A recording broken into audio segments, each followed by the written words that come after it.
Good morning, viewers. It's Johnny here. I'm covering one of the ZHSL, the Crazyhouse Summer League matches. This is a match between pknm and esken. We have just got underway. I haven't done a stream for a little while, so it's good to get back to it. So yeah, let's enjoy some good matches. So pknm here rated 2508 against esken 2323. Yeah, pknm is a formidable opponent I'm familiar with. He's played on fix for some time. Very solid. You can see he started with d4 here, and he's good with material. And if he gets an edge, he's very good at grinding away to a win. Esken, I don't know as well, but yeah, look forward to some good matches here.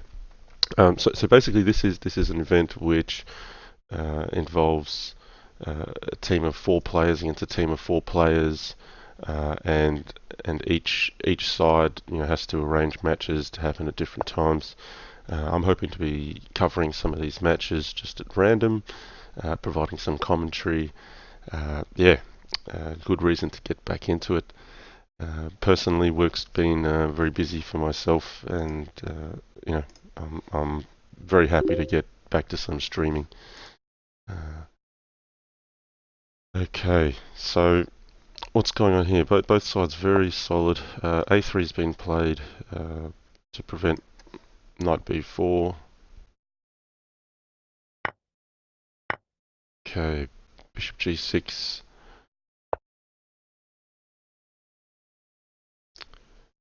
Now this in a way helps black a little bit if white's going to potentially castle in the future. It looks like pknm's deciding to put his king in the center, maybe just leave it there for a while. He's got lots of dark square coverage. And knight at e5, potentially looking to weaken g6. That's quite a viable sacrifice, or potentially go this way and make some light square weaknesses. So yeah, this is a solid continuation. I don't think it's decisive just yet. Um, okay.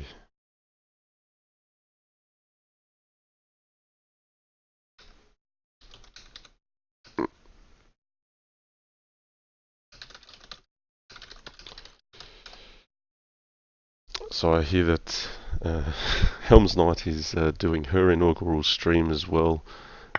She was seeking a Crazyhouse match with me, but I'm running this commentary at the moment. I might just send her a message. Sorry. Let me just get to Helm's Knight here as well.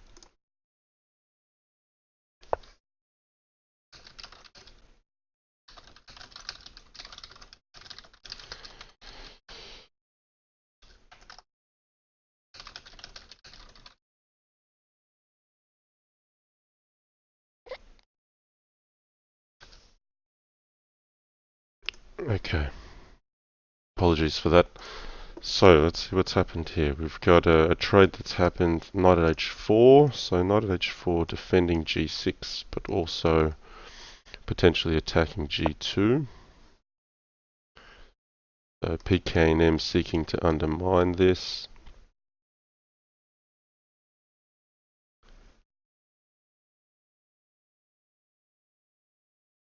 Yeah, so if knight takes here, white has to decide which way he's going to recapture. Um, Alright. Yeah, I'm not sure if that was intentional from pknm. I think esken's made some ground here. Rook takes h5 is a possibility. Bishop at h3 maybe not as much because if knight takes g7. It's fine to let the knight drop because bishop at h3, king g1, pawn at g2 gives black compensation. Yeah, bishop at g4 is a good move. Hits the rook, defends h3, and this is where the position will open up. Both white and black getting into a position where they're committed to do things. Um, rather than just back down with rook h8, where then white can probably grab the knight, black has to play sharp. And I think knight h4 is a good choice. It's trying to preserve material. After the capture, black's taking this, and now black's up a piece for a pawn. So yeah, here white can either try to defend. Sorry, it's not a piece for a pawn. It's just a cold pawn. Yeah, white can either choose to defend or get a bit aggressive and try to claim something back. So here's where I expect the position to open up. This is where the moves are critical. Esken has to move short on time. It's not easy here. If capture, then there's some nasty checks. This is actually a very nice move. Pawn at g2, bishop at e4, covering g6, which repairs. You know, after this you can capture this. After pawn at f7, king e7 or king f8, the knight can no longer capture g6. That's the whole point of bishop at e4. So this is what Esken's going for. So we're going to get to a time scramble here, though. The two are short on time. Esken playing well, though. I think black's slightly better here. There's options with bishop at h3, queen g5 check, and there's a slight material advantage. But in a time scramble, I'm probably going to back pknm to come out on top. So time will tell. You got to move, Esken. You've got to move. Yeah, I think he's played a good game up till here, but you've got to be practical now. So I think pknm will play practically and win this game. Okay, so a few people in the channel. We've got Isaacly. How are you? We've got Heiserjack. Heiserjack says, had to stop working when I saw the Twitch notification. Priorities, man. Okay, and sorry, I'm mistaken here. I've not recognised the time control. It's actually 3+2, so the time is maybe not as much of an issue as I thought it was. I thought we were looking at 3+0. Sorry about that. So pknm taking the win here. He has been sharper in the time scramble. It hasn't been a guillotine finish, but he has come away with the win. So nice finish at the end there. Yeah, I thought Esken was playing very well up until the critical points. Okay, so Esken opting for knight f3, d3.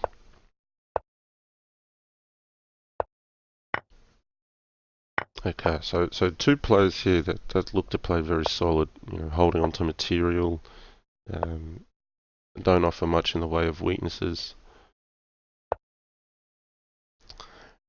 You know, the time scramble in 3+2 is interesting because you get 2 seconds increments. So in fact, if you're used to a guillotine finish, you'll find that it's not so easy to flag an opponent with 2 seconds increment, but it can sometimes switch people when they keep hearing there's only 10 seconds left. It can raise the pressure, and sometimes one side that's more experienced will just continue to make solid moves and calm moves, and one side can sometimes anticipate that time a little bit too much, and that can be a deciding factor in some of these games. Okay, so pknm, he's got a knight here. He was putting on f3. He's brought d4. He's making progress here. Here I'm liking black. Either knight e2 or queen e2. Black has something to play for. There's either pawn at d4 here, or if the knight took on e2, there was going to be pawn f3, and then black would get some inroads. So yeah, I like black slightly here. It's not completely decisive yet, but I think black has more to play for in this position. Okay, we've got Samuel Haupt joining the channel again. Yes, long time no see. Good to see you again. piece of sheet. Welcome. Hi, Jim Casey.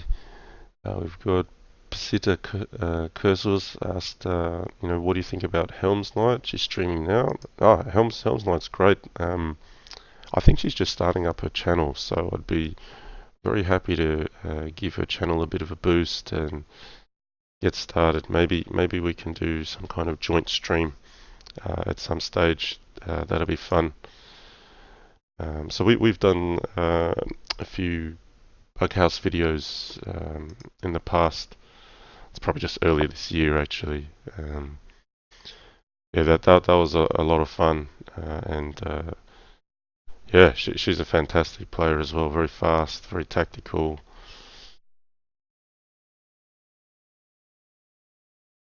Alright, so bishop at c6, so aiming at pawn at f3. So it looks like pknm's been maybe debating whether he should play pawn at d4 immediately or not.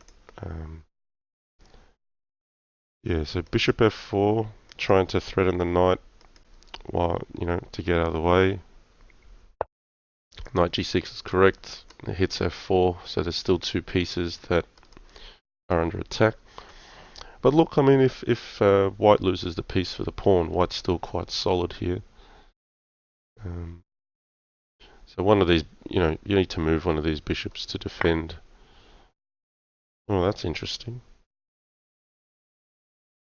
So white going for a counter attack here. Maybe see something with knight at b5. I don't think it's much though. I nearly preferred just a sensible bishop back and then parting with the knight for the pawn and just keeping a solid position. After knight at b5, black has the option to just retreat the queen. Black doesn't have to take this. In fact, queen d7 makes white look a lot worse because now that's under attack and that's under attack.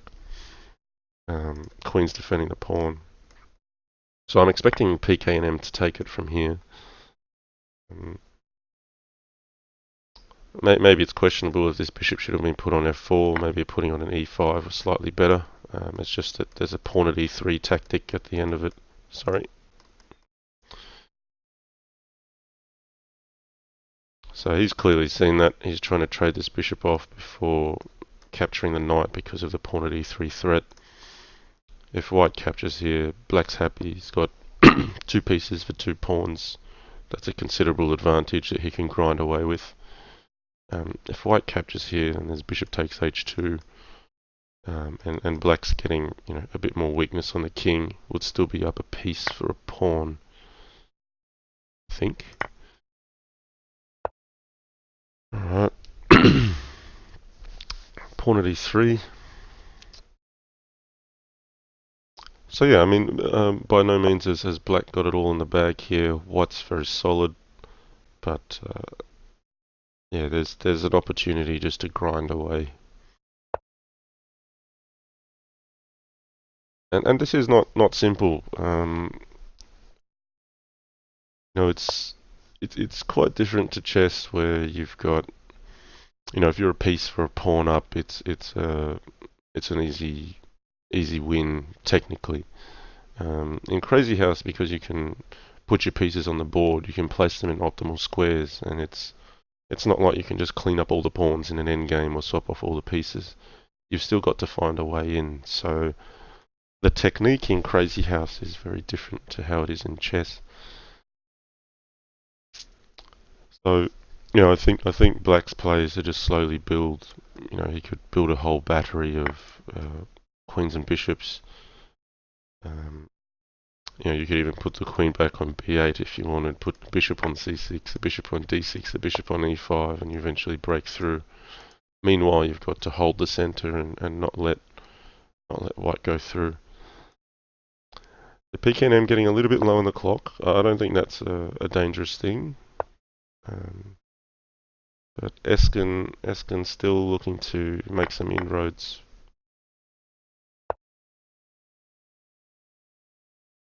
So now b2 is a weakness. I think castling was sensible there. Just get out of the way of this altogether. But he's probably planning on attacking this knight.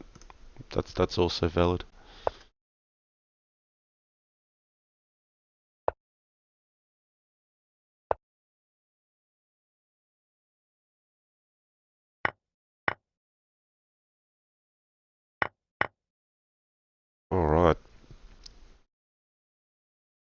Yeah, you got to move pknm. I would have actually preferred pawn at c6, I think. Give yourself the option of castle. But this is going to be fine. Black's still better here. It's just the time. So knight at e2 was a clear fork that should have been taken. Yeah, so the knights come on here. I think pknm will still win comfortably from here.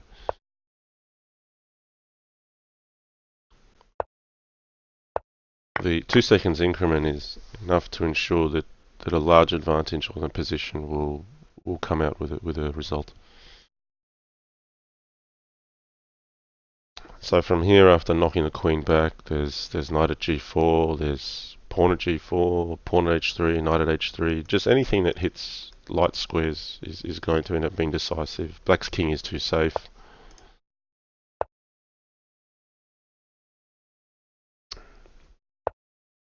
Chess Phoenix says John Lee. Hello from Team Phoenix. Hello. Sounds like we've got another Crazyhouse Summer League participant in the channel chat. I think this will be a great event. It's fantastic that Fishy's running another one. Okay, we've got pknm up 2-0 here.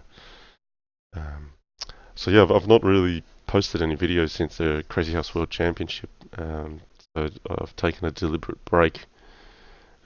Work's been very busy. Still is very busy. But I've decided it's time to get back into streaming a bit, and I've been asked to support this with a stream. So let's see. Okay, so we've got another d4 opening. Knight c6 has been played. I nearly feel like that deserves to be pinned. It's not necessarily the end of the world for black, but it's one of the options. Okay, this is interesting. h4, knight h5, bishop h7. So pknm looking for an early attack here. Now the idea is takes knight g5, and that opens up queen h5. And yeah, if black, well, no, that's actually a better move order. Perhaps he decides to open up the h file first. Bishop h7, that's a good find. That's white's definitely going to get sufficient compensation for this, if not sufficient material for this. G6 is not attractive because of rook takes, queen takes. This could be over soon. This nearly feels like pknm's seen this before. Unfortunately, knight h5, just not a good combination with the white playing h4 already. It'd be quite different if h4 wasn't played. Then the knight g5 threat can be met with maybe bishop g5, bishop h6.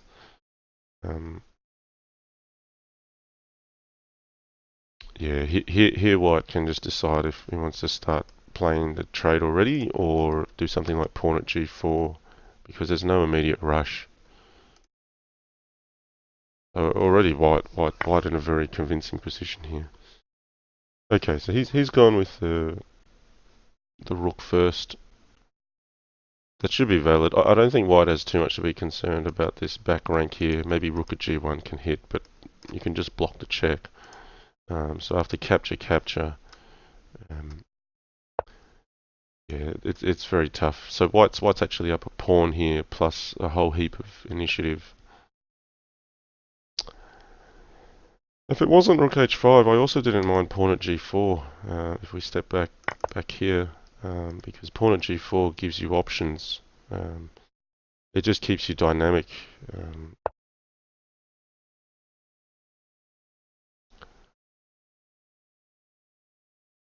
But if you look at black's pieces, there's blockages here.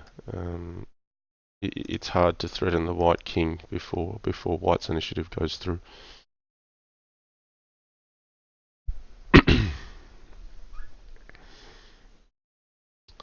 Alright, yeah, I'd be hoping there'd be more viewers for these sorts of matches. I'm the only spectator on Lead Chess, but I'm glad there's about 43, 44, 43 viewers on the channel. Um, yeah, I think it's nice to have an event like this where lots of people can participate and there's a team element. Um,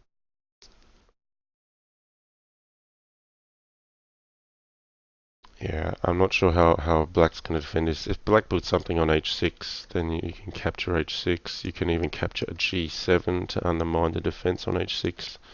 King g8, bishop at h7, check. King h8, pawn takes, king takes, queen h6, king h8, and then pawn at g7 mate. Yeah, so fg incredibly strong here. This also works. G takes h. Um, it's basically up to pknm from here how he wants to do it.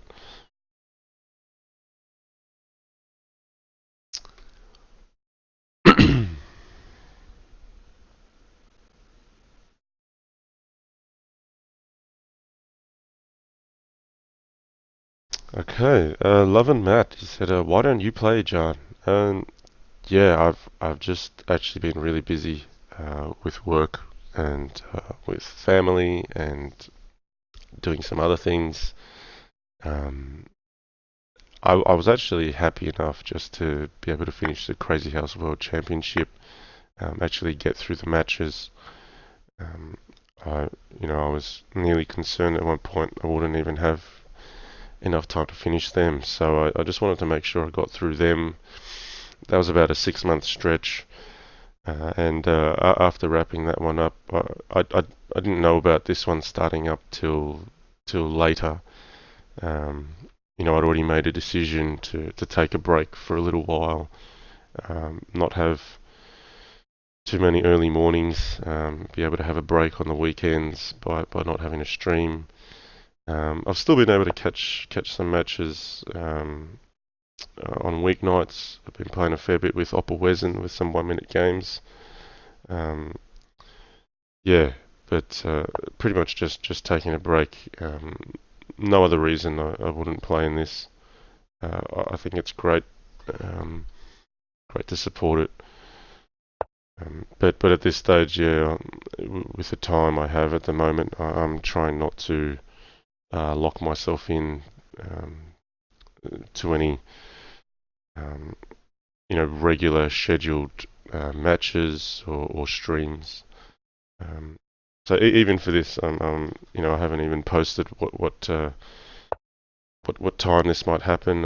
I knew the match was going to be happening around this time, and I was basically saying if I wake up in time, then I'll do the stream. Otherwise, um, you know, may or may not happen. So yeah, based on how this game's progressed, I'm kind of liking back here. I just thought f takes g7 was probably a little bit more decisive. Um, the way that it's proceeded, it's allowed black to stop more penetrating checks like knight at g5 and bishop at g6. Now I'm getting closer on time. White's still better, but black's got things to play for here. Yeah, so knight c2. Now this isn't over now because knight c2 allows black to come back into it, and black can still defend. So this isn't as one-sided as it looked like in the opening. Now, it, here's where it's very sharp and the checks all matter. I liked pawn at c2 just because it allowed rook at d1 as a threat later, but this could be quite accurate as well. Yeah, unfortunately white's king has too much space to run to here. I think white's king will run to safety. I'm not sure if pawn at c2 was any better. Yeah, that's unfortunate. I thought black may have had more than this particular continuation. He's actually run out of steam now. But after knight takes c2, I felt black had a chance. I thought pknm could have maybe wrapped that up a bit cleaner, but still walks away with a win convincingly.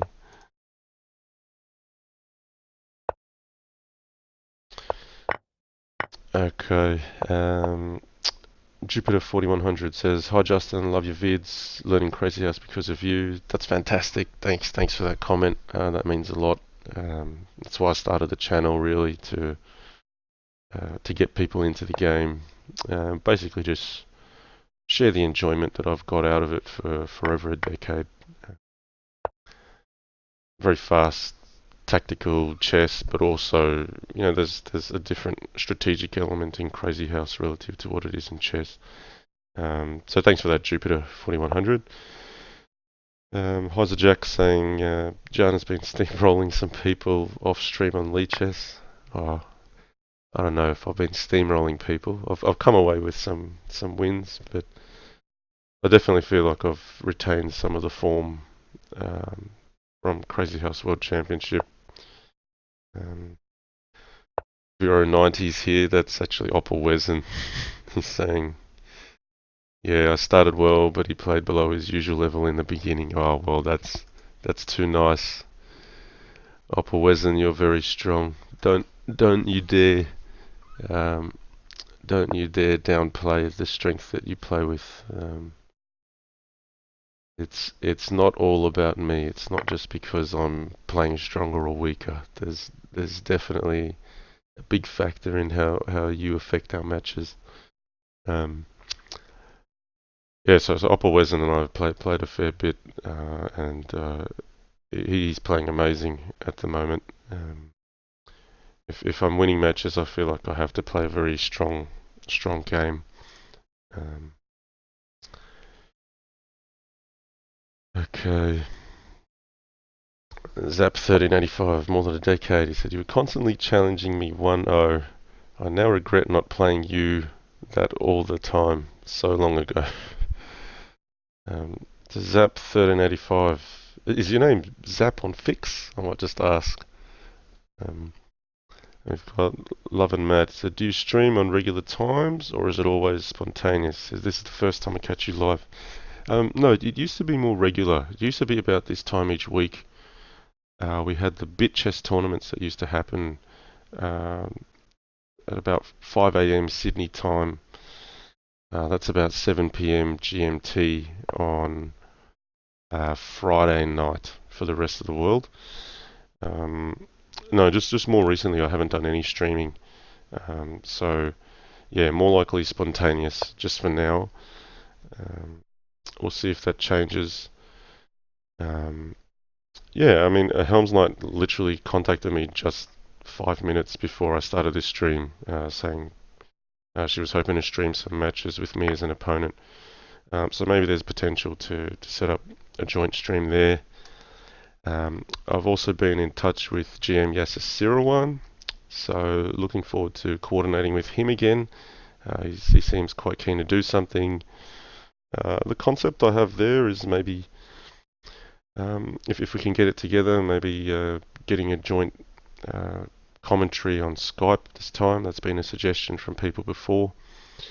So that might allow for a bit of dual commentary, a bit of banter, where the two of us can get on Skype while we play and do a live stream. So that's an idea in the pipeline. And it might also be good to get back to a bit of Bughouse as well. So yeah, I want to get back to streaming. It's been a little while. This isn't going to be a once-off. I want to try to get back into something. So the frequency might increase. I don't know if it'll be a regular time slot, but if I've got some planned events, I'll be letting the viewers know. Okay, I've just been waffling on here and not really been respecting this game. I think it's actually worthy of commenting a few moves back here. So here after this French setup, knight at e5, I would have thought black should defend this pawn. I think that's worthwhile defending. So white's up a pawn here. Solid continuation. Knight at f4 is something that needs to be looked at some stage. Queen d8, holding it together. Pawn at f6, very aggressive, and I like this because knight at g7 is there. It's making threats, so it's asking black some questions, and then it's getting to some sharp trades. So Esken has picked up a piece here. Bishop at c6 is looming. Knight at d4. Not just hitting the queen, also covering c6. That's very important. That's just a bit of a catch-up on the moves. Now, that's kind of giving away a bishop, which is nearly a bit like taking the heat or the pressure off e2. But I think black should just take this and be happy. I would have maybe preferred bishop at a4 check, because that defends c2. And then it allows the queen to move afterwards.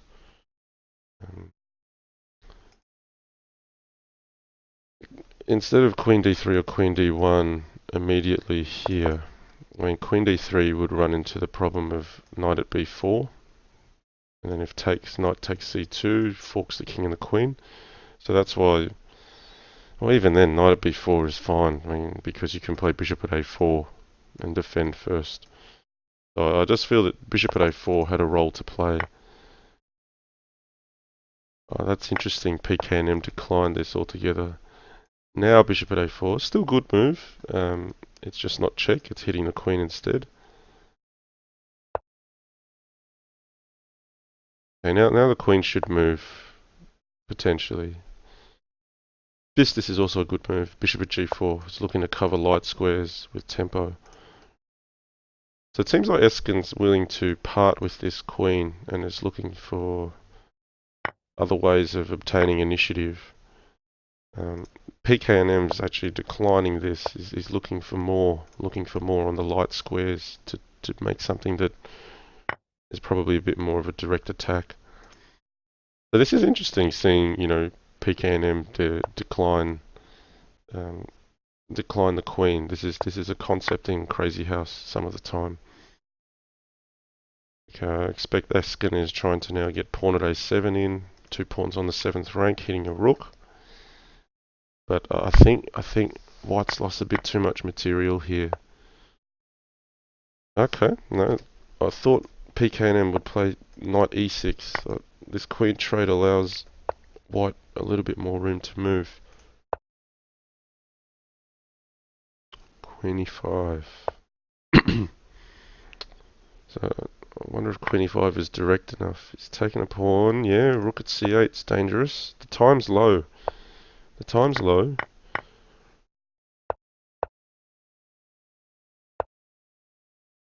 Okay, this is where pknm's experience may come in. He's doing well to defend, but still a live game.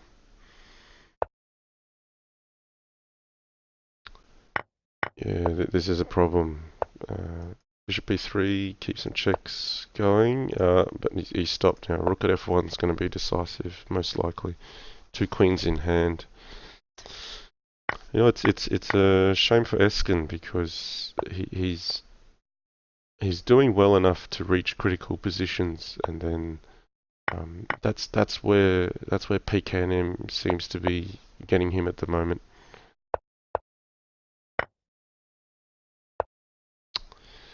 Yeah, that's a shame. I feel like Esken deserves to take a win somewhere, but he's not converting it when he's got that piece of initiative, which is a little bit iffy. And the moves under pressure really matter. Okay, so a bit of a comment on this opening. I mean, I think knight c6 allows white to pin, or also e6 is played before the bishop gets out. So in castling like this, you know, white doesn't really have much to be concerned about, because black can't contest the e4 square. And pknm has correctly identified that and said, you know what, I'm not going to castle, I'm just going to play h4. And he's got 2 bishops ready to go. Black's a little bit locked in, so this is often why you'll see the bishop come out to f5 first before e6 is played. Sometimes this knight is also better placed to go to d7. Here, I mean, well, pknm, it figures he's got enough to even just sacrifice the pawn. I think it's warranted because he's basically just trying to make dents in the king side, and he's not going to really lose material. Pawn at g5 recovers the piece for the pawn. So not to say it's over yet. There's a lot that white has to do, but I feel like, white's already getting some potential chances to attack here without having to sacrifice material. Okay. 30svich says, what do you do for a living? I work with data. It's largely consumer data from supermarkets, pharmacies, when they scan their products. We basically aggregate all the data, and we have to clean it and put everything together and then conduct analysis for our clients, who are usually the manufacturers of products. That's what I do. Don Pipondio says, John, I always watch your videos before sleeping. Glad that you came back on streaming. Hope family and work are all okay. Thank you. Says, can you shortly explain what this stream is about? Thank you for your time. So, yeah, what this stream is about, this is, for those who've missed, this is part of the Crazyhouse Summer League. So this is where lots of teams of 4 have been formed, and I believe the average rating of the team might be less than 2,200 or so. So you won't have one super team with the top 4 players. It's got to be balanced teams. They're all just formed online. To be honest, I haven't followed it closely enough to know who all the teams are. I just know there's a lot of strong players on the top boards that are participating, and I'm just trying to cover some of the matches with some commentary. That's what this is about. All right. CRP Tone says, this stream is featuring Crazyhouse match. Okay, it's just explaining what I've said.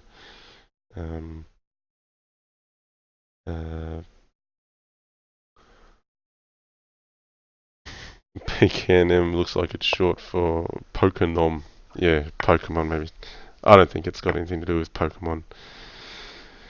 Okay, so the game's got exciting here. So black's actually gone for some material grab, getting a few pieces for the queen, but it's dangerous. Maybe he's got just enough to keep him active with initiative to stop like a bishop at f6 and attack here. Trouble is, because of these pieces which are still a bit backward, it's hard for black to get a launching pad for an attack. None of the squares that hit the queen effectively are openly available, unless you're going with knight at e5 and you're going to part with the knight.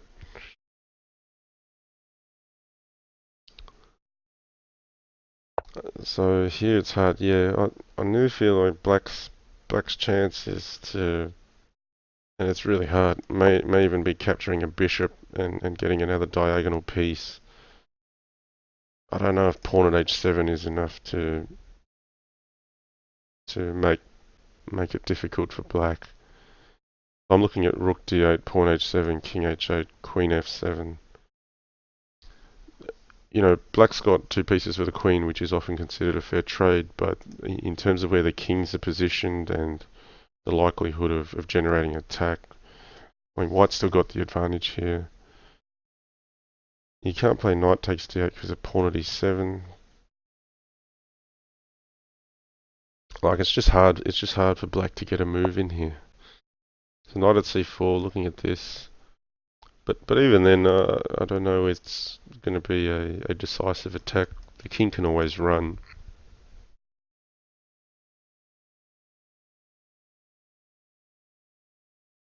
So white's got to decide if he's going to hit this square or this square, pretty much. I actually don't mind queen h5 here, allowing this king e2, knight at c3.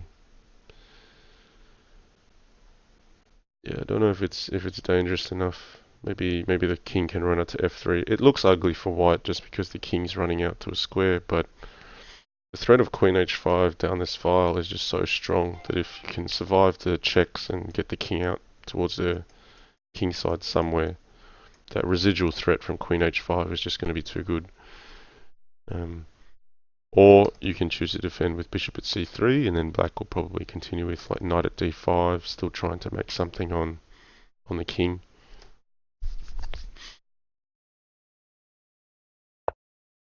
Okay, so he opts for bishop at e4, still hitting h7, probably allowing a bit of defense as well. But it's, yeah. And white's got to be careful here. I don't think knight at c4 is too deadly. You should be able to run.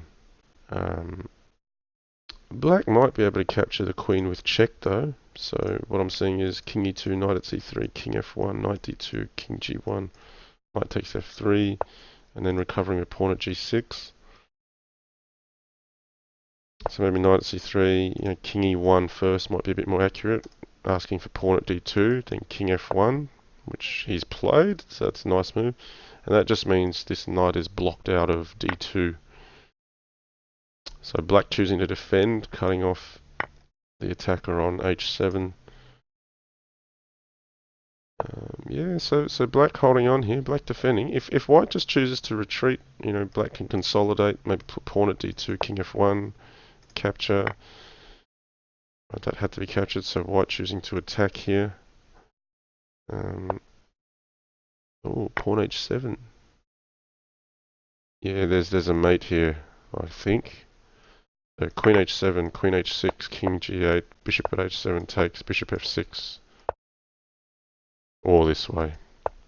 So nice finish again from pknm. Yeah, I think pawn at h7 was actually a sharp finish there. If it didn't matter if king takes h7, queen at h6 was still going to win, I think. I think that was a game that was won more in the opening. By the time the two pieces were traded for the queen, that black king was so open from right at the start. That's where the game was won and lost very early. Okay. Love and Matt says, how come your daughter is not watching Finding Nemo? 2 reasons. 1, she's not awake. 2, she could have potentially moved on to some new videos. What's she watching at the moment? There's some Shimmer and Shine. There's Watch Over the Hedge.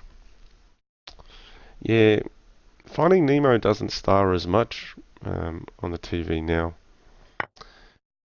But no, she's just not awake yet. So it's 6:43 a.m. She might wake up in time to disrupt the stream as usual. Okay, so white's picked up a pawn here. But this is potentially hanging. The queen takes b5, bishop at c6. Bit of opening tactics here. Takes. Sorry, takes. And the queen would be hanging and this knight would be hanging. If you play knight f3 first, doesn't really what move order you play, you're going to end up with the same position. The black's temporarily a piece or a pawn down, but I think after queen f6, queen e2, knight at f4. Sorry, so black's temporarily pawn down, but I think black has enough initiative that he'll regain a piece or a pawn, or will otherwise get some form of attack. So yeah, maybe knight takes d5 isn't warranted here. Could have other options like knight e5 or knight d4. I feel like knight takes d5, unless I'm missing something sharp, is probably beneficial to black. So pknm chose g takes instead of queen takes. Yeah, knight at f4. I like black a lot here already. White's got some pieces, but they're all on the sideline and they're not developed. So yeah, I mean, it can be deceiving in Crazyhouse. I mean, the elaborate finishes really make it look as if the winning player was a stronger attacker, for example. But I can say that in these games, the winning player is actually winning the games much earlier um, in the matches, it's all happening in the opening. All right, I've got to catch up on some chat here. Real Andrew 2888 says, "Hi Jan, and huge thanks from Team Sane House." That's a nice name, Team Sane House. So good luck in the Crazyhouse Summer League. I Gamble My Money says, "How did you get this good at Crazyhouse?" Oh look, I've played Crazyhouse for more than 15 years, and I've just played the game from when it's been quite obscure and no one's really known it, and I've just played a lot of it. I suppose I've always just tried to play the toughest opponent I can find online, and it's been a lot of fun learning for me, and being able to battle a lot of talented minds over the years. That's just been a whole lot of fun for me. So the reason for starting this channel is just to bring this game to the world, get more people into it. Heiser Jack says, "Finding Nemo so 6 months ago." Yummy Hat's asking, "Who is Helm's Knight?" Helm's Knight's another player. Probably one of the strongest female players in Crazyhouse or Bughouse. I think she's still quite young. I think she's from Canada, if I'm not mistaken. And I've done a couple of streams with her. So she started up her own channel. I'm hoping to give her a boost, and the more the merrier with people starting Crazyhouse and Bughouse channels. It's fantastic. Okay, is this a friendly match or a grudge match? Someone's asking. No, this is a tournament match, so it's an arranged match. This is a match that's two teams against each other. I mean, it's poor form of me. I should even find out who the two teams are. Okay, ESPN Adam Schefter said, "At Johnny Crazyhouse, first off, thanks very much for your willingness to do some streaming of this event during some spare moments of very limited free time. It's always greatly appreciated. Thanks for that." Isaac Jack's asking, "Is it a 10-game match, first to 5.5?" Yeah, I'm not sure. I think they're first to 10-game matches. It's a bit silly. I don't even know all the rules. Kyle Legion, great to see you back. Thanks, Kyle. Good to see you. And yeah, great to see your level of improvement, Kyle. I've noticed that each time I log on, you seem to be, a little bit stronger. And yeah, I still remember you from the days of when the channel started, and it's great that you've been on the journey with me. So great to see you still playing plenty of Crazyhouse and getting into it. So look, we're getting decisive here. Basically, pknm's material advantage is too high. He can just run the king either way, and there's a big threat here with queen e2. Okay. Adam Schefter says, "Secondly, since I've initially discovered your channel along with your relative status as one of Crazyhouse's best for a considerable period of time, I for one have been curious to ask you, other than maybe old rivals like Master Tan, Luft, Chicken for Boris, and more recent ones like Oppa, who do you consider to be one of the more dangerous and more testing rivals out there?" Well, you've got to mention 12 Teen. So he's the one I took on in the Crazyhouse World Championship final. And that was as close as it gets. The I still owe the viewers some videos on those. I mean, I was meant to do some commentary on the 60 matches that have been played, and I just haven't got up to it yet. So that's another concept for the channel I want to complete. But I got to say, the second leg of the event, I think 12 Teen was up. We went 10-all in the first series of 20, and he must have been up about 9-3 or so in the second event, and I really felt he was already running away with it then. I don't think I was the only one thinking that. If I've reviewed a few comments in the game chat after that, I found it amusing. There were people commenting in the channel as if I was about to turn into a has-been, and it was nearly like people were writing my eulogy, like, oh, John will be remembered for his contribution to Crazyhouse, and oh, you know, it's like he's going to lose this, but it's nice that he got Crazyhouse started, and I got to say, I was probably thinking the same way during the match. 12-10 was absolutely crushing me in the second leg of the series, and yeah, I don't think either of us still can explain what happened, but somehow I came back and I leveled that one at 10 all.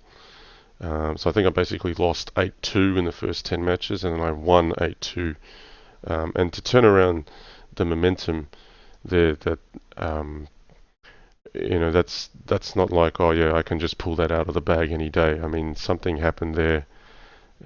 I think maybe he fatigued a bit. Maybe I also changed how I was approaching the games with mentality.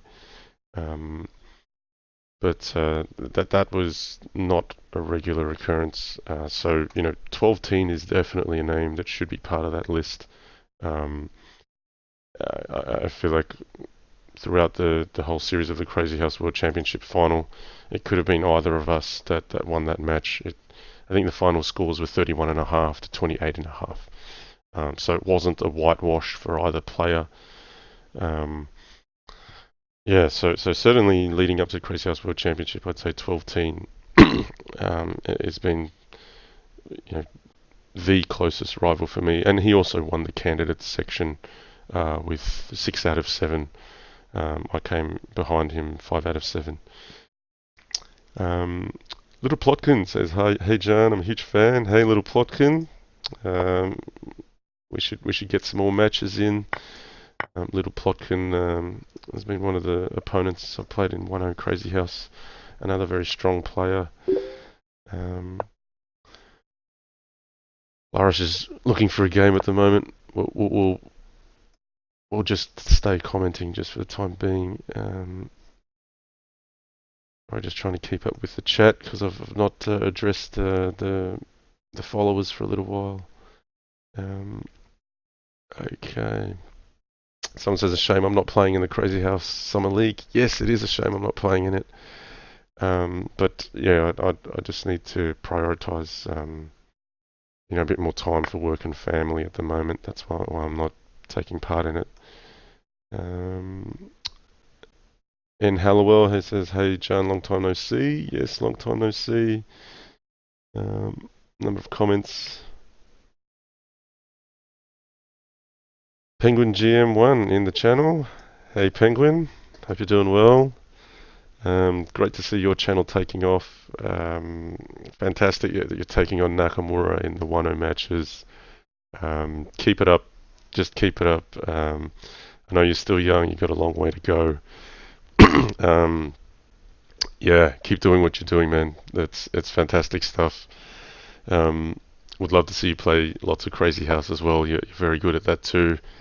I think relative to 1-0 and other variants, you've probably not played as much Crazyhouse. So yeah, shout out to Penguin. Fantastic stuff what you're doing. Great to have more exciting streamers on chess. Well done, well done. Yeah. Yeah, a few people just saying, yeah, that was a sick comeback, phenomenal comeback. Yeah, thanks guys. Yeah, I don't know what to say. I think that was just a great comeback, and I didn't see it coming at all. To be honest, at the critical point when I was down 9-3, I just thought, I'm just going to try to cut my losses here, and I'm going to be down heading into the last leg.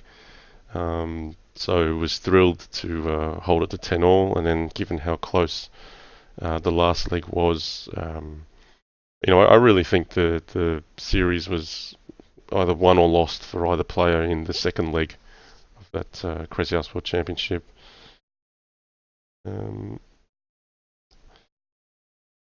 Okay, people looking for a Bughouse match. I think there's a suggestion for Penguin GM to partner up. Yeah, we should get to something. Oppo isn't saying he doesn't like bugs so much. It says Adam Schefter, LOL at tens, remarking of those out there that feeling compelled to have issued a eulogy following what would have been a rather one-sided demise suffer at the hands of 12 team. Yeah, Penguin saying to Opperwesen, you've got the speed. And Opperwesen, you'd be great at Bughouse. I agree with Penguin right here.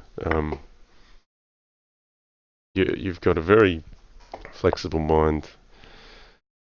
You've played so many variants. There's just some slight nuances with Bughouse that you'd have to get used to, but you'd be amazing at it.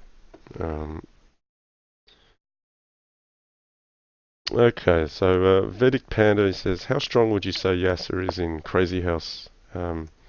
He's very strong, and I don't think he's reached his potential yet.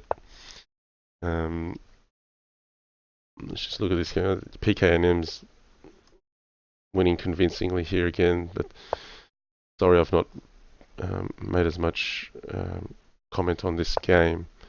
No, yeah, Yasser is very strong. He's actually played the game not as often as me, but probably more than a decade as well. He's been familiar with the game.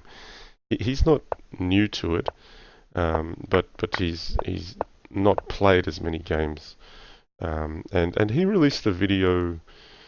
There was an interview that Lee Chess did with him, and he spoke on a lot of points of the game, which I thought was very nice for a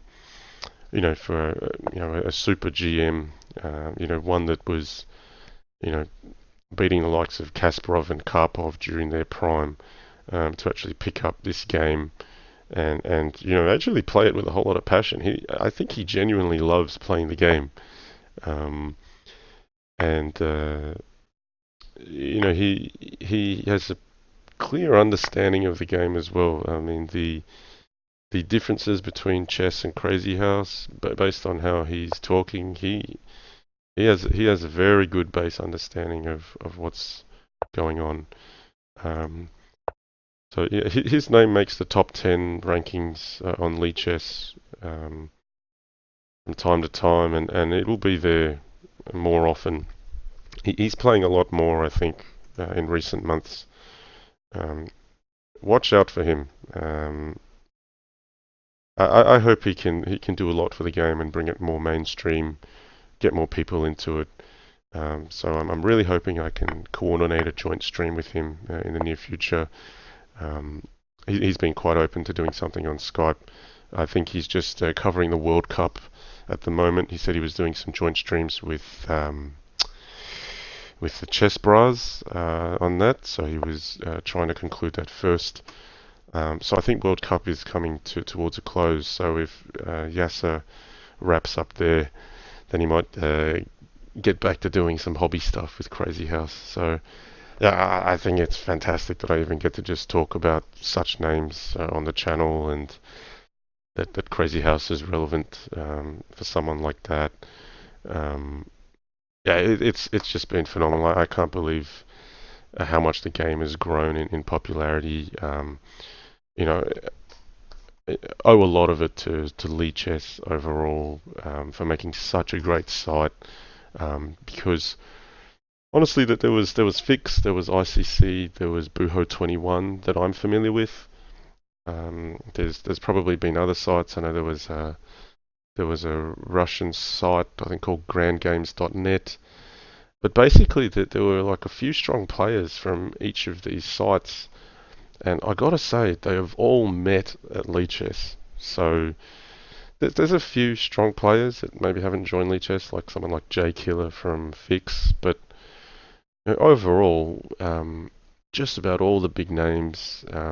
Zek from Buho 21, he was one of their strongest players.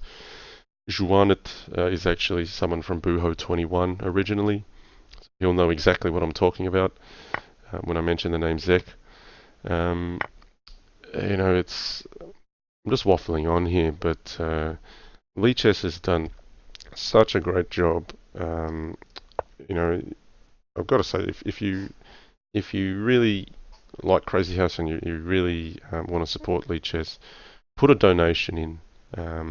This has been funded by Tebow, and he for many years has actually operated the website at a loss of, I don't know, possibly tens of thousands of dollars.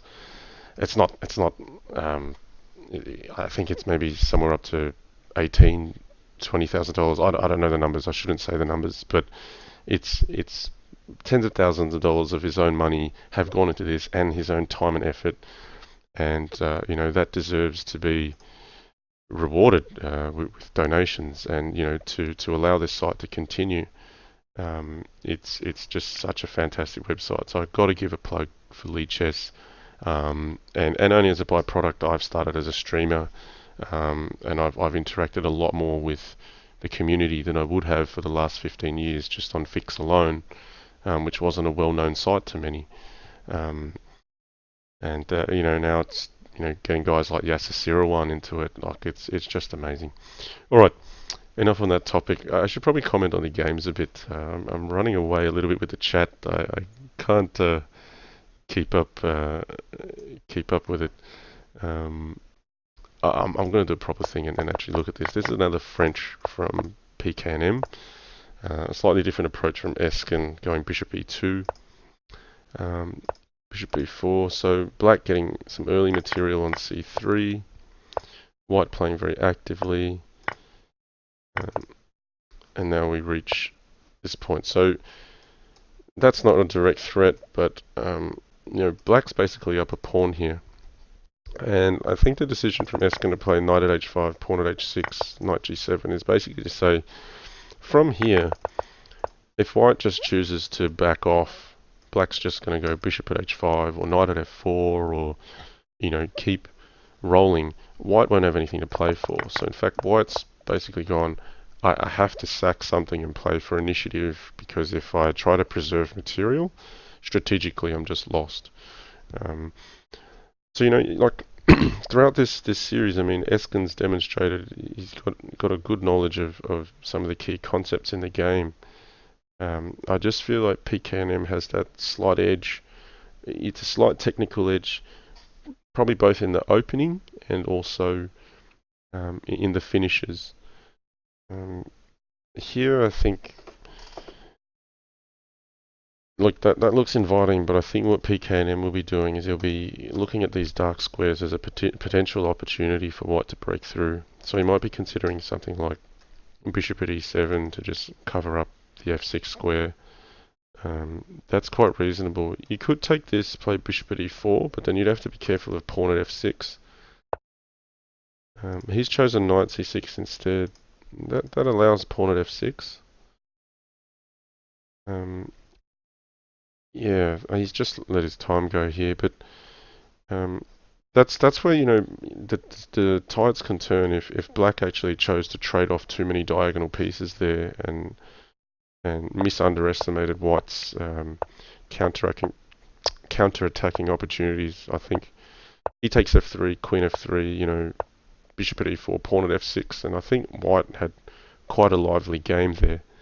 In the end, I agree with pknm just actually playing a defensive kind of move. So yeah, we're hearing this opening again, and yeah, I'm really not a fan of the move order. It's not like black's making any weaknesses, but relative to white's setup, black is always going to be giving up some opening advantage here. I'm not calling this any sort of opening theory at all. In fact, I'm not really a big fan of opening theory. I like to play games on the board, not study games outside the board. But just in terms of opening strategy here, white is a lot stronger. Just pieces are better coordinated. This king is just so far away from being attacked relative to that king. I mean, it's not really fair, but I nearly call it. It's pknm's going to win this game from here. Just seeing how he's approached the same opening the last few matches. Okay. I gamble my money, says Johnny, do you like Crazyhouse more than standard chess? Absolutely. I pretty much don't play standard chess anymore. I still could play it, but now being a family man with a kid, and I just don't have the time for tournaments like I used to. I used to play. Yeah, I mean, I represented my country 4 times as a junior, so that's traveling overseas, for 2 weeks, playing in those serious sorts of events, playing in our Australian championships, which also takes 2 weeks. You normally have to travel interstate, and when work started, I kind of started doing less of that, and it's also I just enjoy Crazyhouse a lot more. I think the theory involved in chess is a large deterrent for me. Um, I like that Crazyhouse is still relatively unexplored, um, and I'm honestly probably more of a tactical player when it comes to chess. So this Crazyhouse captures, for me, the best part of chess. Not necessarily the best part of chess for everyone, but what I enjoy in chess. Good morning, and as you would have it, here is Bella, everyone. You can say hi to the camera. Oh, careful. There's a microphone there. Hey, you're not ready to wake up. Alright, you're just going to sleep here. Okay. So, yeah, I like the way this one's turned out a little more for Esken. The bishops have been swapped off, and black's a little more solid. But his time has suffered a fair bit. I'm sure he's been aware of how tough it's been previous. Hey, you okay, bro? What are you doing? Alright, I'll try to catch up with a bit more chat. Oi, don't tickle me. Cheeky thing. Alright, what's going on?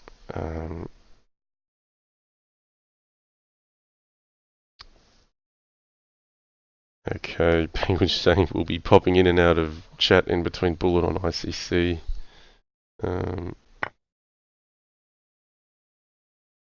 Kyle Legion is referenced a video from Yasser where he said he's coming for you. Yes, I am aware Yasser did. Huh? Did you? Yeah. Okay, that's good. Here, you want to say hi to channel? Can you see yourself there? Say hi to the channel. Come, look, have a look. Your face is there. Your face is there. Say hi, wave. No? You didn't turn away. Alright. Ouch! Oh, you okay? You okay? Alright. Sorry, viewers. I've got a wriggling 4-year-old. You'll always be my baby. You're still a baby. Alright. Come on.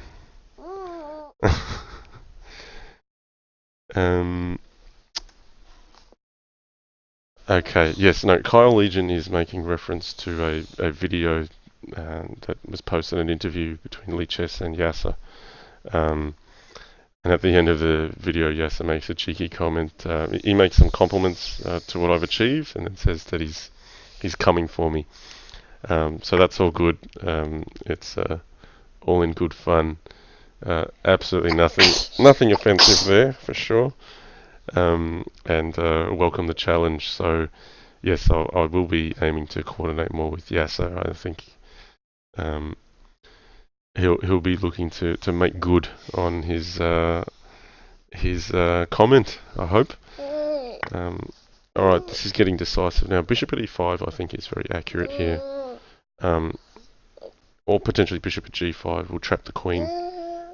Yeah, Belle, you okay? Do you need tissue? The queen's got to move either way. Yeah, this is it. Wow, pknm really taking every point here. Hang on, pal. Okay. Knight f3, d5, d4, bishop g4, knight c3. You need tissue? Hang on a second. Sorry. Oh. Here you go. Here. Here's tissue. Here. It's alright. So I invested in this wireless headset, which is fantastic, which allows me to wander around away from the camera and not have a cord when Bella comes and disturbs me. So it's been very practical here. Sorry, let's review the game. So again, this knight c3 setup. Now here's the difference. As white, he's played bishop f4 first before playing e3, esken, and it just gives you more range to move this bishop as a defender or a potential attacker. It allows better control of e5, so you get central control. The bishops are here, Belle. Have you been learning how to play chess? Yeah. So Bella has actually started learning a bit of chess. Not because I'm trying to teach her, actually. Hold on a sec. Just need to cough here. Give me a second.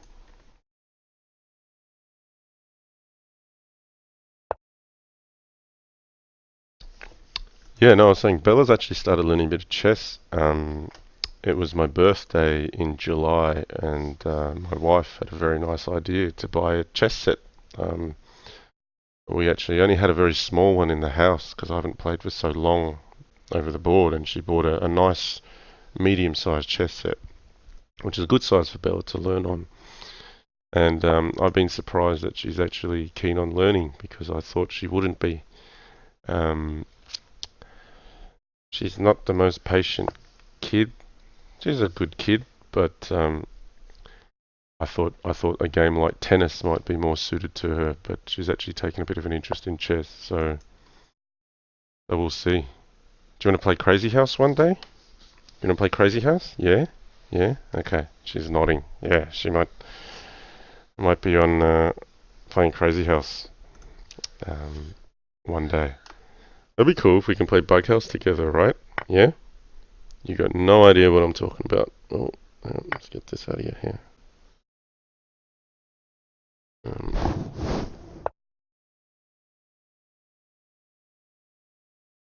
Okay. Okay. This game I need to comment. I know there's a lot of comments in the channel, but this game is getting very interesting. So knight at b2, trap the queen. This is counter-attacking, hitting this queen. And I thought black should have something decisive here, like knight d3, capture, knight f4 was probably winning a piece. I thought that was one continuation. But black just avoided that, and then white's put everything on the board. So bishop h5 is on.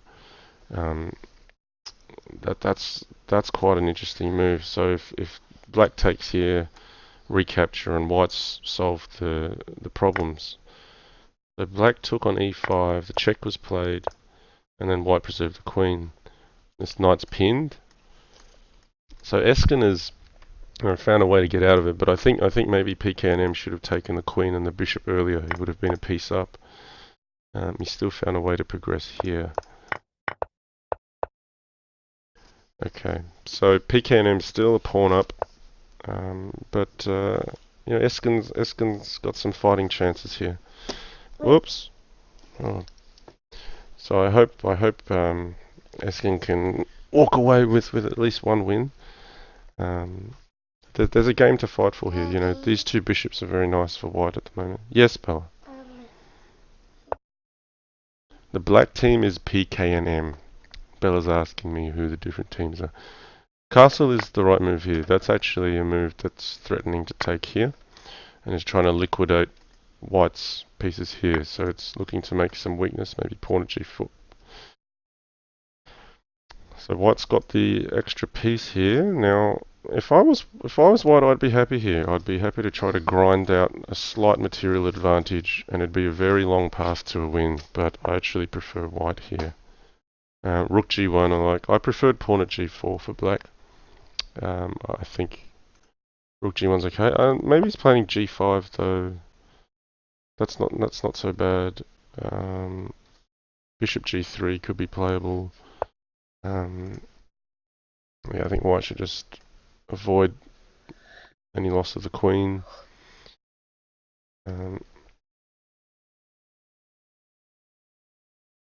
Yeah, so black's very safe on the king side. White's got nothing in his half, but if white can get these knights on the board, you know, around the king, find some safety. Yeah, this is also not bad. I don't mind this. Some people watching my channel often say, I've heard someone made a comment that someone in a game chat comment that I saw later after playing some games said a Janli game without a queen sacrifice is like a sandwich without bread or something like that, which I found quite amusing. I'm not always looking to give the queen away. Just from a practical perspective, it is actually a decent way to progress. And in this case, I think White's able to get a little bit more initiative, prevent Black from regaining. Back here was queen here, bishop d4, threatening f2. You could play pawn e3, but then the rook's also going to fall. Like it just allowed Black some inroads, and here it just made it very hard for Black to progress. So it's actually, in some way, a positional sacrifice, and you can see that pknm's clock is now ticking down a bit more. Yeah. Okay. I'll pay attention to this game before going back to the channel chat. I like White here. I think White just needs to defend a little more. Be patient. No need to counter-attack. Just stay solid first. If Black can't break through, White's going to win. And White's got 3 knights here. Needs to get them on the board first before trying to press and trade off more pieces. The knight f2 is a threat. In fact, instead of bishop at e1, maybe bishop at h4 was better to deny queen at f1. Ooh. No, I think... Oh no, knight f2 wasn't really that bad. No, knight f2. This is fine. I think Esken's playing just fine. He's so well covered at the back. White should win this one. It'll be good to see Esken walk away with a win. Okay, so he's looking to penetrate on the back here. And look, I think what set this up was actually that queen sacrifice. I think that just made White very safe. Okay, this is going to be over now. Queen comes in. Good finish. If king f7, queen at e6 was made. Alright, well done Esken. Good to see you finish with a win. So, pknm takes the series 9-1. Hey, Bo. Congratulations to pknm. Very convincing win there. I'll address a few things in the chat, and then I'll probably close off the stream, because this little one here is just woken up. Hey? Yes, you have. Alright. Okay, Penguin was just saying he's got an OTB match this weekend. Yeah, a few channels. I'll just see if there's any questions to address. Okay, Stow-Up said he played a couple of Crazyhouse games once against Nakamura. That's good. Yeah, I don't think Nakamura plays it that often, but I know he can play it. I don't think he makes it a focus. And I know a lot of the Super GMs can play Bughouse as well. Even the likes of Carlson and I've seen videos of Carlson, Caruana, Nakamura, Aronian. He's actually played Bughouse online for a number of years before, and he's very talented. Hey, and yeah, MVL. He plays Crazyhouse too. Yes, so let's see. Plenty of comments. I'll just look to see if there's any more comments. I think there's pretty much people having a chat with each other. Someone's asked if I play any other variants. No, I just play Crazyhouse. Penguin GM says opening theory sucks. Yeah, I agree. I agree. Adam Schefter, I often wonder, since we've talked about those who've come almost exclusively from a chess background first, like Yasser for example, how ones like Shirov, Jabava, Rapor, Morozevich and similar types of the more creative, ambitious, tactical, dynamic players would fare if given enough time. Oh, they'd do very well. Guys like Shirov, Jabava, Rapor, Nakamura would do very well. Very good with fast tactics. They just haven't put the time into it. So, there's been questions before, how would the top GMs fare? They'd do very well. And look, you're seeing how well Yas is doing. He'll get better. I don't think he's reached his potential as well. Yeah, let's see. I think that's about it. And Smash has said, "How was a streaming holiday? No way. Welcome back." Yeah, it was good to take a break from streaming, but it's good to be back. Really good to be back. Feels very familiar. I mean, yeah, it's just a good break from work now. So I think it's just good to balance life a bit, and I needed a bit of a break after the Crazyhouse World Championship. Um, yeah, but it's it's good. Okay, a few comments about the headset. Let's just see. Okay, Bill asking the questions. Everyone's okay. This is an interesting question. So, an entire sleeve says, since Stockfish has become so strong in Crazy House, do you think lower rated players could benefit from analysing their games with Stockfish, or do you think it's dangerous? Thanks for your response. That's a double-edged sword. So, certainly, look, it's good to review your games, and being able to see what the best moves are should be helpful in some capacity. So, as long as you're looking at that to take some learning from what you're doing, then using an engine can help you, and it's like having a coach that just helps you say, was there a better move here? I think what you need to be careful of is not getting into the habit of just relying on an engine to just find the moves. To be honest, I actually don't use an engine in reviewing games. Um, if I've not used an engine for the last 15, 16 years. If I've used any engine, to look on Lichess, it's actually only been for opening preparation for the Crazyhouse World Championship candidates. And that was just to review some old games of opponents and just see, are there any lines I can prepare? Other than that, I largely just, like to analyse the games myself, and I find that just makes you sharper for a practical game because you're used to calculating the things yourself. For opening prep, it could be a bit different because you're actually looking, well, I don't know what this new opening is like, and are there some edges?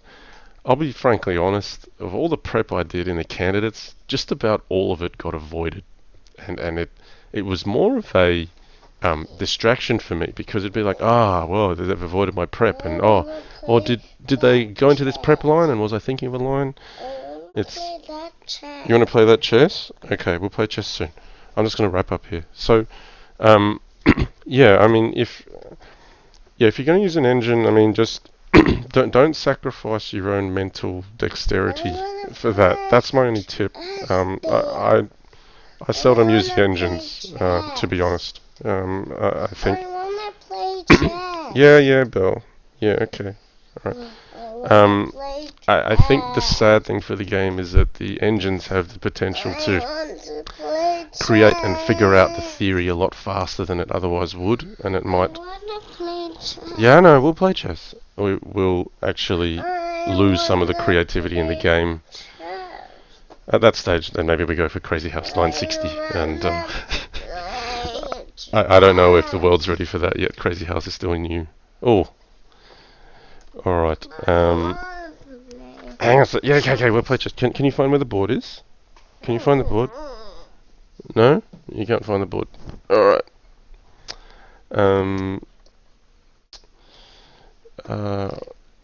Bakuz says, do you think you can beat Carlson in Crazyhouse chess? And Kyle Legend says, the question should be, can Carlson beat John in Crazyhouse? I find it astonishing that my name even gets mentioned in the same line as Carlson. I actually don't know. To be fair, if he's not played much Crazyhouse, I should have an edge to start with. But to say that he couldn't overtake me, like that's a bit silly. I think this guy is a world champion in chess, and they're playing for big money. This is a serious um, sport or a serious endeavor, and if he can perform that well at that level, if he was to pick up Crazyhouse seriously, he'd be smashing everyone just like he is in chess. So yeah, I mean, yeah, to start off, maybe I have an edge, but I think he'd overtake me if he took it seriously. Um, any streams coming in future? Yes, Smash. I mean, I've just been talking today in the channel. Helm's not got in touch. I'll probably try something with her again at some stage, and Yasser01 as well. I'll be looking to try to do a. Oh, what's wrong? I'll be trying to do a joint stream with him where we might both get on Skype. What's up, Bill? Alright, I need to probably close this stream off. There's a few comments saying good to have me back. Uh, people are hearing saying, I want to play chess, I want to play chess. Okay, I think that's it. I've caught up with the chat, so I just wanted to do that because I haven't touched base with the viewers for a little while.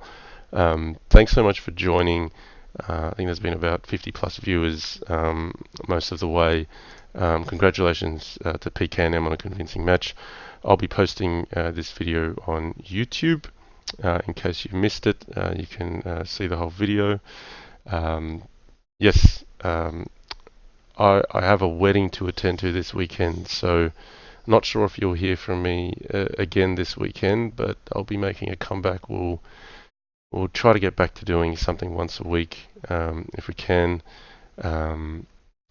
Yeah, if I have a stream that I can schedule, I'll post it just in my profile on Lichess.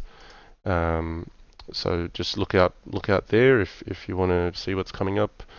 Thanks to all of those who are sending their thanks right now. I appreciate it. Have a good weekend, and we'll see you next time. Thanks so much.